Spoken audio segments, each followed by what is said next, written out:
President will now make a keynote address to speak into the scandals pertaining to the Presidents of the United States of America while in office. Without further ado, the President of the United States of America, Barack Obama, the 44th President. My fellow Americans, I am here today to address the problems arising from the building public disapproval due to the recent and not so recent incidences of presidential scandals.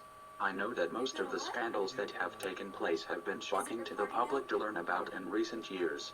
The public was more than shocked to learn of the Watergate scandal created by the unscrupulous actions of President Nixon to wiretap and steal political information to further his political career. The only reason Nixon, like most of his cabinet facing prison time, was pardoned is due to a pardon given to him by his successor, Gerald Ford. Another horrible scandal was the Teapot bomb scandal that occurred during President Warren G. Harding's term. This scandal took place due to the actions of President Warren's Secretary of the Interior, Albert B. Fall's corrupt and illegal actions in leasing a protected oil field. These oil fields were supposed to be saved for Navy use later in a time of war, or when other sources ran dry. They weren't supposed to be for consumer public use. Though these companies were not prosecuted for the bribery, Albert B. Fall, the Secretary of Interior, was prosecuted for corruption of position and bribery of persons. There are recent scandals portrayed by the press, thought to be worse than those exposed, involving presidents previous to my term, involving such actions as adultery and war crimes. Bill Clinton, being the 42nd President of the United States of America, was the second president to be impeached by the House of Representatives. Bill Clinton was caught in his lies when he was asked under oath of his relationship with Monica Lewinsky. These lies of omission broke trust with the American people. Unlike Bill Clinton, Richard Nixon was to be impeached but resigned. This caused him not to become the second president to be impeached. Andrew Jackson was the first president to be impeached because of his involvement with violating the Tenure of Office Act by forcibly removing people from office without Congress. Even more scandalous was the Bush administration and its involvement with torture, inhumane acts against human beings, and war crimes against whole countries. The Bush administration will forever be remembered as the presidency that tortured Iraqi war hostages and known terrorists in a sanctioned and secret facility. The facility was Guantanamo Bay Detention Camp. These different nationality prisoners of the war on terrorism were inhumanly tortured for answers.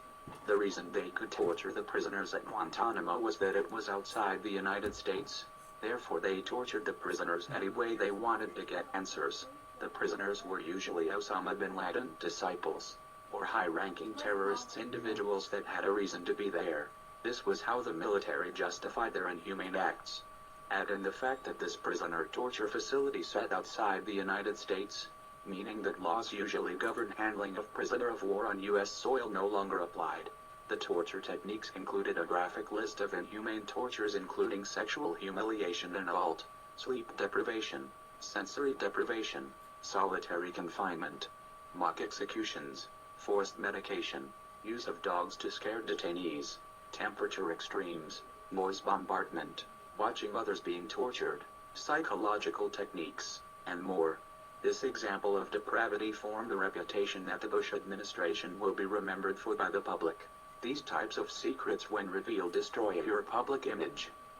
Many in the press speculate that if those in the U.S. military, responsible for these war crimes, were tried on foreign soil for these inhumane war crimes that took place, that many military officials who sanctioned these actions would reveal a chain of command leading all the way back to the Oval Office during the Bush administration.